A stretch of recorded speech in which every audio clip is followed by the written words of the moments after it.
So we left off part 2 of our 3-part series about the murder of Gary Hutch when it was party time in Spain on the Costa. Gary is living with Daniel Kinahan. Their friends are slagging them off for having a bromance. They stay in together a lot and watch movies. They go out together. They do everything together. There is this party atmosphere in Spain. Money is flooding in. The Kinahans are reaching a status that no Irish grouping has ever reached. And it looks on the outside as if everything is perfect as such. Then the mother of Daniel and Christopher Kinahan Jr. dies, Jean Boylan, a woman who had reared them largely in the Oliver Bond flat complex in Dublin, who had worked hard as a cleaning lady and was said by many people to have been a very kind, generous soul, kind to addicts, and who never wanted her boys to follow their father into the business. A woman who, when she got sick, had travelled over to Spain to be with them in a way that she knew this was it, basically. There was no way of pulling them back out of it. But nonetheless, a very, very popular woman in her own community. And she returned to Ireland to die and was looked after by a lot of her neighbours and relatives and friends from around Oliver Bond. And it's May of that year of 2014, and her funeral is planned for the ordinary woman she was. It has a bit of both, doesn't it? Because her sons at this point are returning as key members of a mafia. And this funeral is almost choreographed by them to cement their status, to spread fear, and while also to bury their mother. And that is a very mafia-style thing when family events, be they funerals, weddings or christenings, are sort of used for both business and for the family. Yeah, I suppose ultimately they're the famous scene in The Godfather. There's the famous scene, and of course they will be aware that as they go about a funeral, they're being monitored by all sorts of people, from the members of the public in the local community, but also the media and the Gardaí. It becomes a almost public event, whether they like it or not, I suppose they might say. So they have spotters out. You can see they're conscious of where they're standing. All of those things come into play. The funny thing about it was actually to cast your mind back, because that's how it should have been, isn't it? But in actual fact, the way it was that there was no police there. The Kinahan army, as such, cordoned off Oliver Bond and the streets around it with their own militia.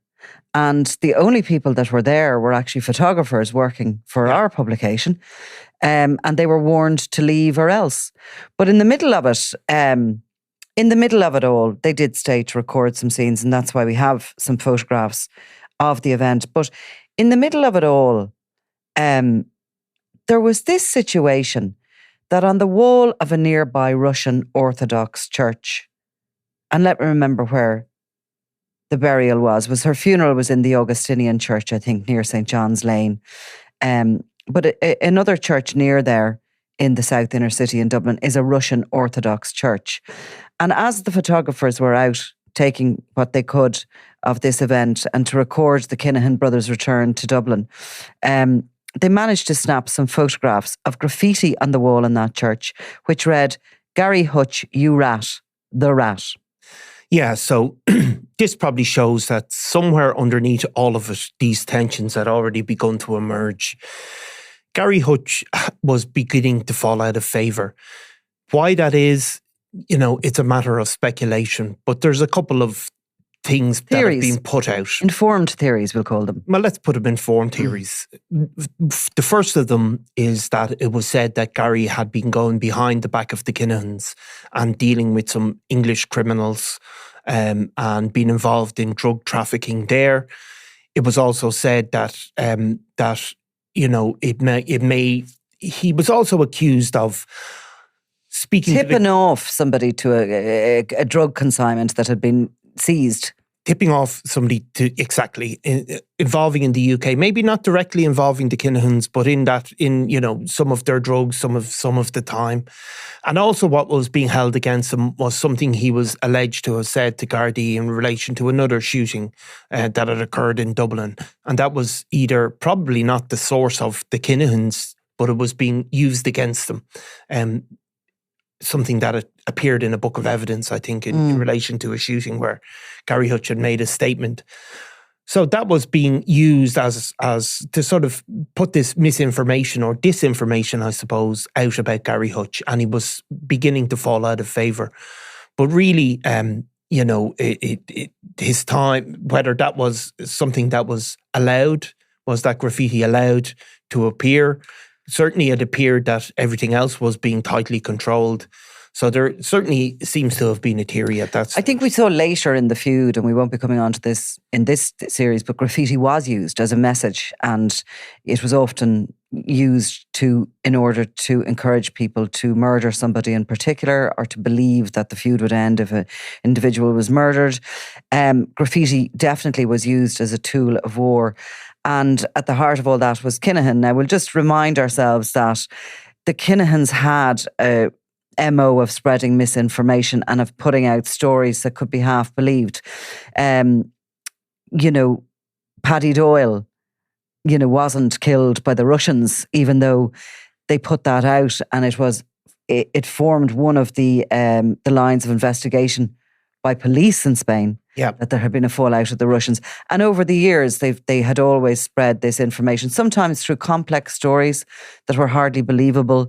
But yeah, all of that. So here we have I was going to say black and white. I actually have a feeling that the graffiti was in red. Right, okay. Anyway, I could be wrong. I'm sure we have a photograph of it that we can use. But there was a certain...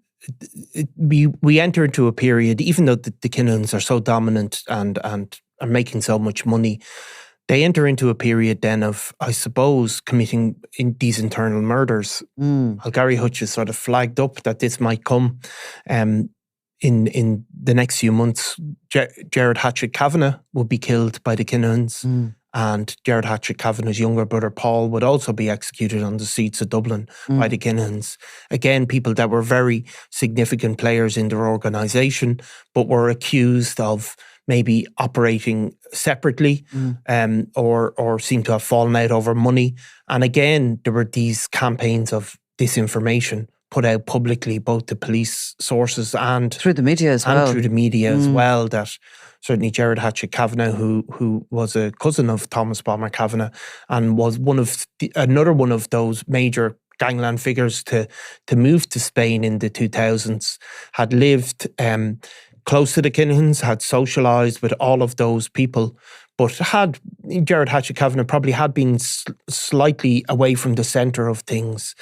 Certainly that Kavanagh organisation had been probably more always allied with the Kinahans, but maybe had a bit more independence, but they were brought front and centre in those final years. And let's just recap a little bit here. So we have Gary Hutch having made his way from the streets of Dublin, to a position in command of the Kinahan organisation through largely his friendship, his loyalty, and his investment of funds into that, Kinahan Inc. He had obviously realised that to get up the ranks, he needed to befriend Daniel Kinahan, which he had done, was living with him in the Costa and went everywhere with him. He knew he had to invest.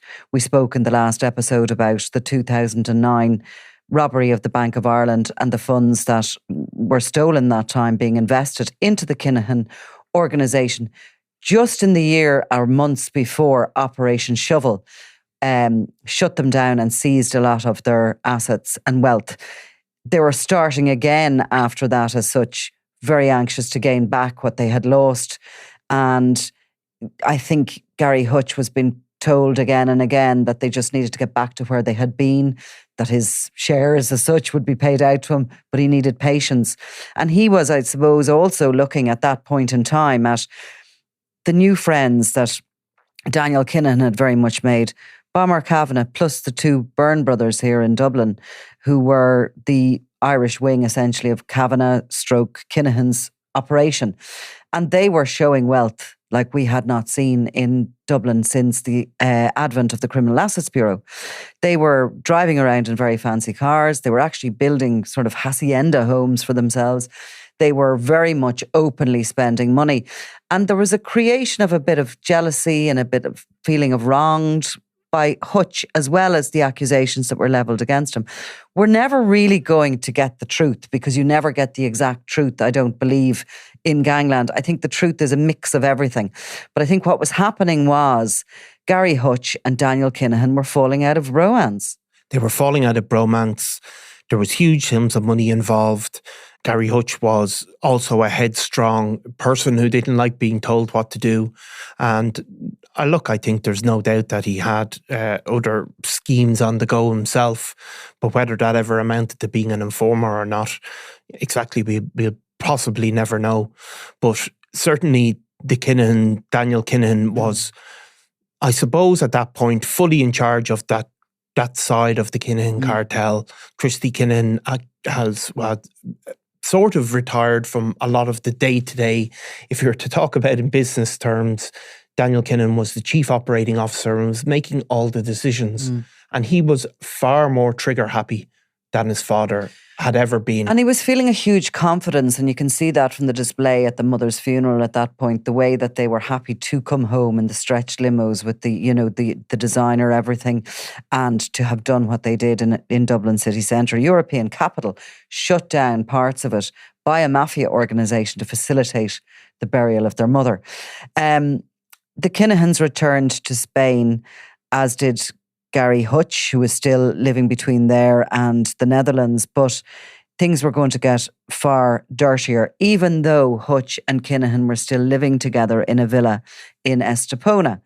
Now, the next really significant thing that happens shows the depth of the unrest and agitation coming from the Hutch side, from Gary Hutch in particular, against his one-time pal Daniel Kinahan. Because the next thing, and you're going to talk us through this, is a shooting at Daniel Kinahan's villa in Estepona late one night. A shooting that was believed to have been aimed at Daniel Kinahan, but instead was levelled at a friend of his, a boxer called Jamie Moore, who was staying there also and training or coaching in the MGM gym in Marbella. So when we were at the trial of Gary Hutch for the murder of David Byrne in the Regency Hotel, Jonathan Dowdall's statement was read out in the Special Criminal Court, and he described that moment as the moment that the feud began. Right, in earnest. I remember that, yeah. And what he said was the Hutches fired the first shots. And there's an argument to be made for that. What happened, again, it's probably not so much in dispute, because a gunman appears at Daniel Kinahan's villa, a villa that he'd been sharing with Gary Hutch, and he obviously attempts a shooting. He shoots the wrong guy, Jamie Moore, a boxer, a very well-known boxer, very highly regarded, still highly regarded, and still would appear in Sky Sports and people would know him from there. Now, he had been staying with Daniel Kinahan and he'd been out for the night, had a few drinks, came home, got to the gated apartment, was going in. The villa, I think the hitman was hiding in the bushes. He was hiding in the bushes and he was going in, and this guy appeared with a mask and shot him. He would later describe it in his autobiography. He says, I turned to see who it was, and this guy stood there wearing a Halloween-type rubber mask, which looked like some kind of demon. He also had a gun in his hand, pointing it at me. My first thoughts were that the lads were having a laugh, So I turned to the guy with a grin on my face and said, "Fuck off." I took a step forward. As I started to walk, still standing behind me, so I said, "You know what? That's not even funny." Before I could finish my sentence, a bullet smashed deep into my right hip. And then later on in the autobiography, he describes lying on the floor. He says there was another shot fired. It narrowly missed them. It was an attempt to kill as far as he was concerned. And he describes lying on the floor after the gunman had fled. And all of a sudden, I heard the front door of the villa open. I was lying on the ground to one side. So when I looked up at the door, everything was upside down. I realised Daniel Kinahan in this case, was standing there totally naked. What the fuck's happened? Someone shot me. What do you mean someone shot you? Are they still there? No, listen, the ambulance is outside. Go and get them or I'm going to die. And then he says, stark naked, Daniel sprinted over to the gates and called the ambulance. As the gates opened, the armed police threw him face down on the ground and handcuffed him. They stormed in with guns to the garden. I started shouting, the gunman has gone and this man is a friend. Get me an ambulance. I'm bleeding to death. So that is a first-hand description of what happened. Now, obviously, is Gary Hutch in the house? Gary Hutch, well, it doesn't say, but I don't think Gary Hutch necessarily is in the house. Now, I think there have been other reports saying he also was there. He was also there. Yeah. But Gary Hutch is never suspected of being the gunman anyway. No, but an associate of Gary Hutch's will be accused because, of course, what happens in the aftermath of this is Jamie Moore's in hospital. There's a police investigation. And in actual fact, in a strange twist, Daniel Kinahan releases a statement in the aftermath of this through his solicitor looking for protection from the police, saying his life is in danger. That was such an odd thing. But the police investigation is one thing. The actual in-house Kinahan investigation gets underway. And Gary Hutch is identified as the guy who ordered this killing. Whether or not he was involved in the shooting or the getaway is another matter. But it is believed that this shooting is an attempt by Gary Hutch to take out Daniel Kinahan. There's a car at the centre of it, which will become really intriguing. But the car is said to be the getaway car. And we hear, as the Kinahan-Hutch feud gets underway, why that car is significant. But Hutch insists he's not involved at all. He's nothing to do with it. Doesn't know what's happened. But he flees to Amsterdam. And in the background, the Gardaí here, there's frantic kind of conversations in order to try and broker this situation, what's happening. So on the evening of August 15th of that year, 2014, and 12 days after Jamie Moore's shooting, a car carrying two men crashes through a barrier at the Mater Hospital in Dublin. And it's 7:15 p.m. And the Gardaí would later identify the seriously injured passenger as the same person believed to be the masked figure with the gun in Spain who had injured Jamie Moore. During the trial, the Regency trial, Jonathan Dowdall identifies that individual as Patrick Hutch. Patrick Hutch Jr., I suppose. Jr., who would be a younger brother of Gary Hutch, who was over and back to Spain at the time. So Patrick Hutch, identified by Jonathan Dowdall during the court case, and certainly this individual who's never been named by the Gardaí, had been shot in both legs and been driven to the hospital for treatment by another man, essentially left there. His injuries were pretty horrific, but they weren't life-threatening. And the doctors were confident that he would recover well after the surgery. So Gardaí went to the scene of where they believed this had happened. They found no bullet holes in the car. They got no cooperation from anybody involved in this. And they concluded it was a punishment shooting that had happened somewhere else in the city.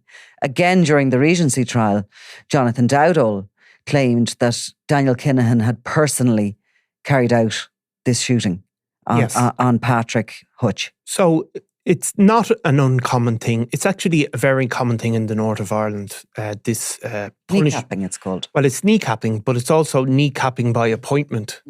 So what you do is you tell somebody, paramilitaries do it all the time. And even in the last year, I can think of 3 cases where people have been shot by appointment. So basically you get told, you're going to be shot.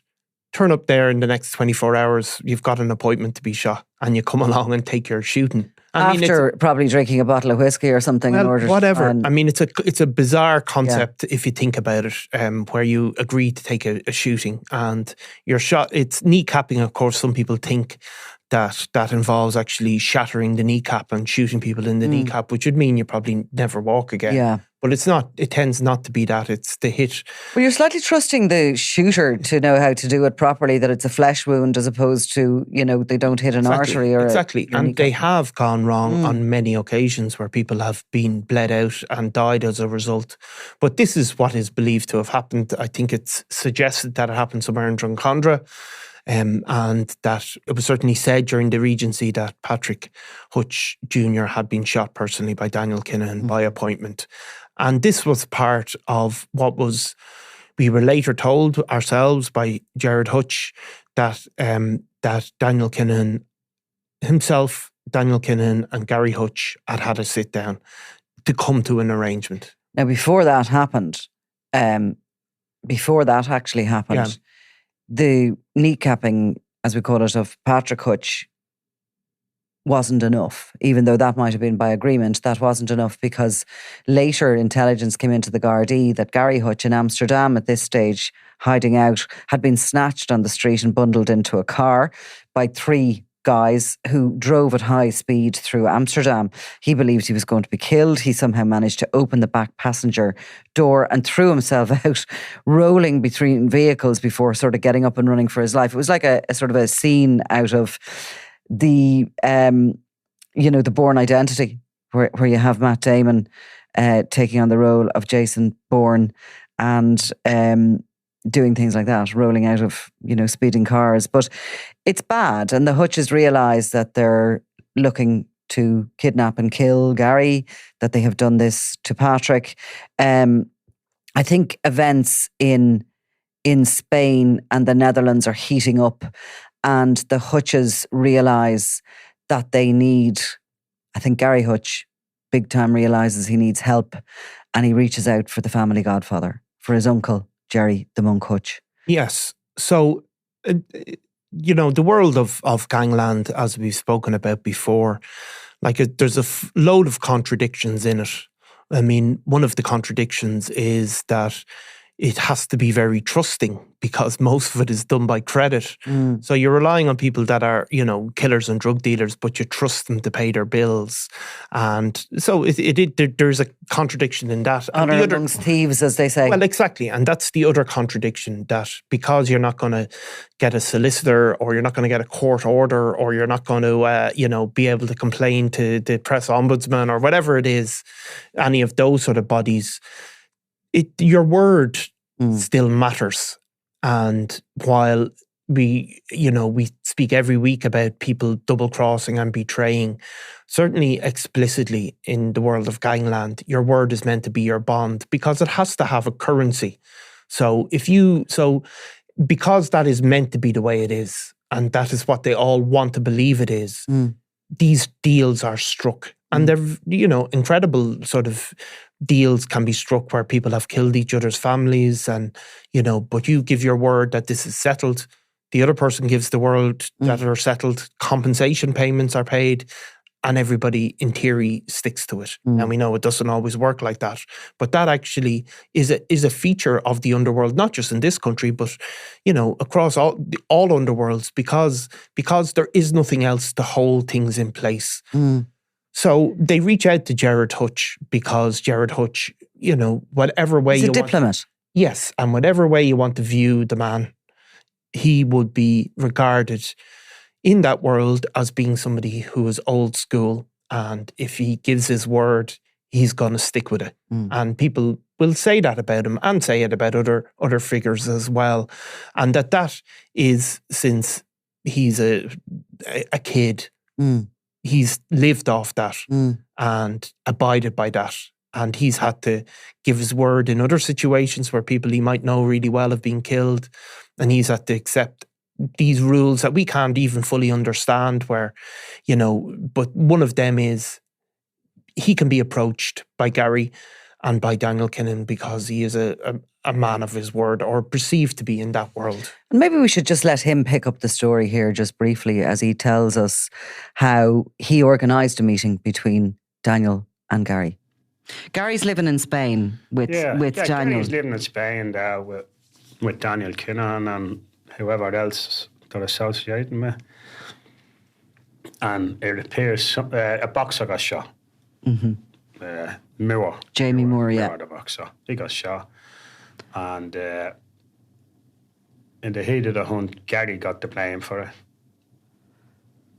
Or Gary's brother, one or the other, they got the blame for it. And so it was a dangerous situation, you know. Obviously, they wanted to retaliate and whatever. And so Daniel got in contact with me.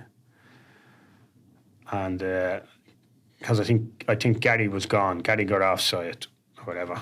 And so Daniel got in touch with me. He wanted to organise a meeting. I told him no interest, not involved with you or your gang or any use. Don't want to know. And he pleaded with me to get involved. And so I did. I got in touch with Gary and I got in back to Daniel and I organised a meet for both of them. And they had a meet and they came to some arrangement. People talk about his father was involved, this was involved. There was no one involved. There was Daniel and he had one or two friends with him, and there was Gary, and I think he probably had someone with him. And they sit down and they sorted it out.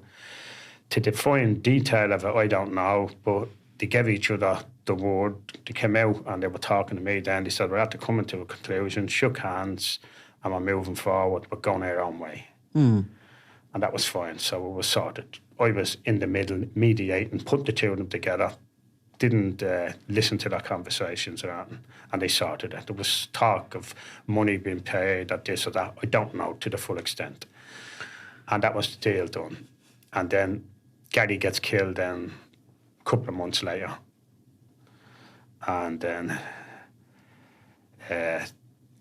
Daniel tells everyone it was the Russians, as he does, and it was people from Manchester, and so on and so on. And he tried to make contact with me, and I didn't have anything to do with him. So that was Gary Hutch telling us here in this studio what had happened in his own words. So Gary was in deep trouble, but I think that, Gary Hutch understood what he was trying to do there. He was trying to let them broker an arrangement, an agreement, but I also think that he would be old school and sensible enough to know, how can you trust a man who's tried to kill you?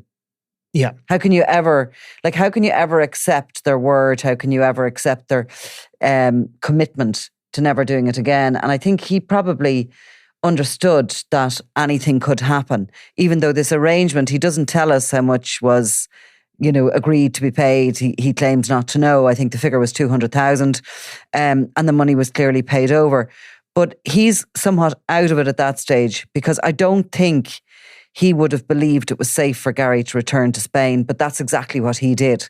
He totally believed that all differences were settled between him and Daniel Kinahan, and that he was going to go back out to Spain, Gary Hutch, and to live out there in sort of as an independent operator to the Kinahans. Yes. And he goes back to the Costa. Yes. And this is probably one of the bits that was never going to be acceptable.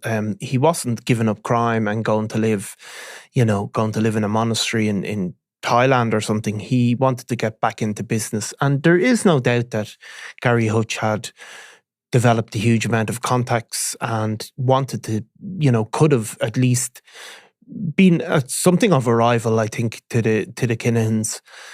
So he returns to an apartment in Miraflores, near Marbella, but still very much within the Kinahans' area of influence. And he clearly believes that he is safe. He's not going to be shot. But if you think about it, at least his associates are accused of trying to kill Daniel Kinahan. I mean, there has to be a big risk. So in the 24th of September, Gary Hutch is at this apartment, and when two men arrive in a car, there's CCTV is later published. showing how Gary Hutch comes out. They emerge, or the gunman emerges, chases him through the apartment area near a pool, and he is shot dead in cold blood. He's shot multiple times, including in the chest and the head, and they flee the scene. The gunmen flee the scene in a BMW. Only one man is caught on CCTV, but it's believed there's a second man, though he doesn't ever really come to the attention of the police. And straight away, there's no real misinformation, is there? People believe the Kinahans are revolved, and you were probably on the plane within 24 hours. I mean, absolutely, that Daniel Kinahan had ordered this murder, that, there had been a number of attempts on his life, and he was not going to be, while he had done a deal, it was really a double cross with Gary Hutch. And perhaps he did encourage him to come back to Spain. It seems inexplicable to me that he would go thinking he was safe, but somebody had convinced him that he was.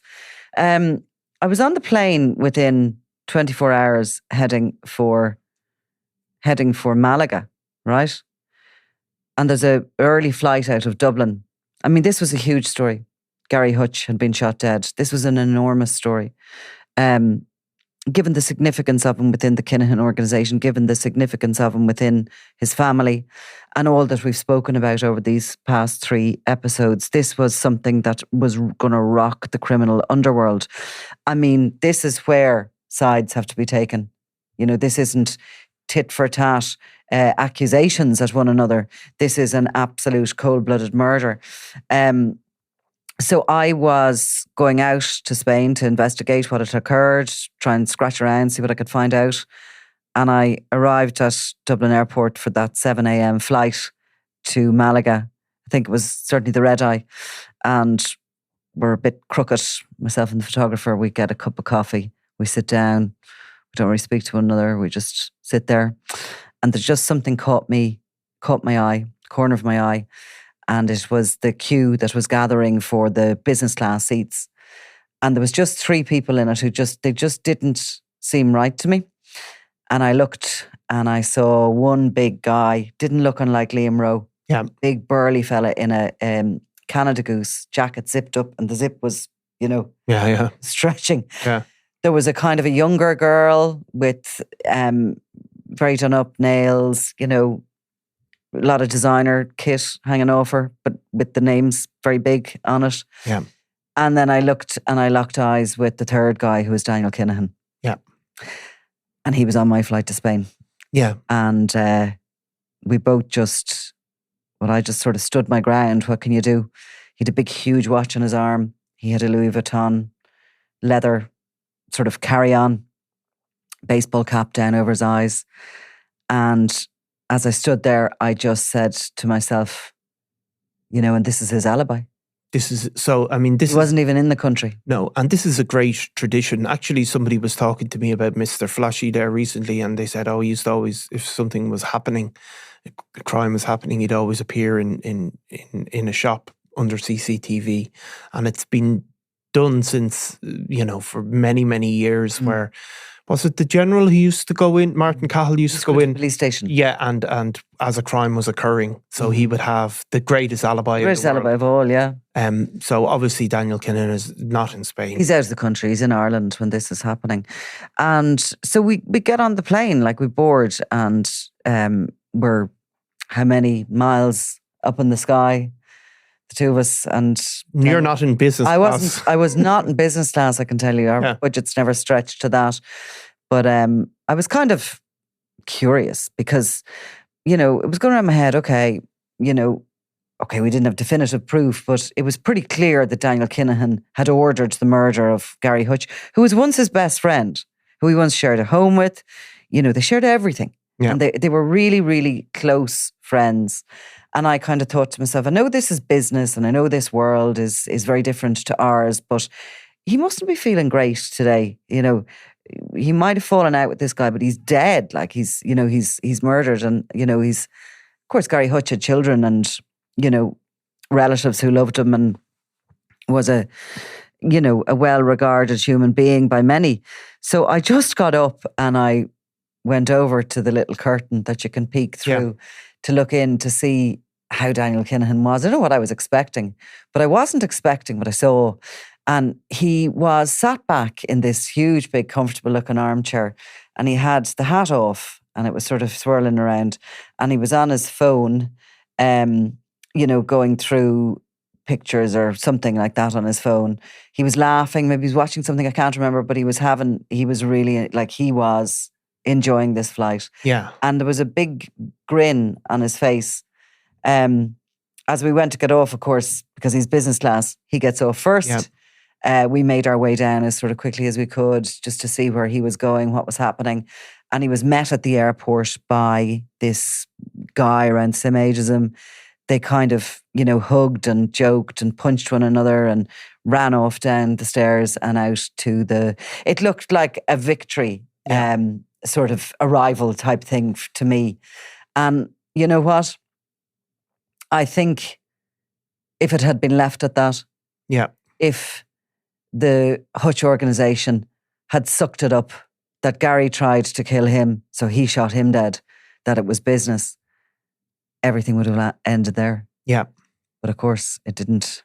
And, while this is the end of the story for Gary Hutch, he's obviously returned to Ireland and he was buried in Dublin.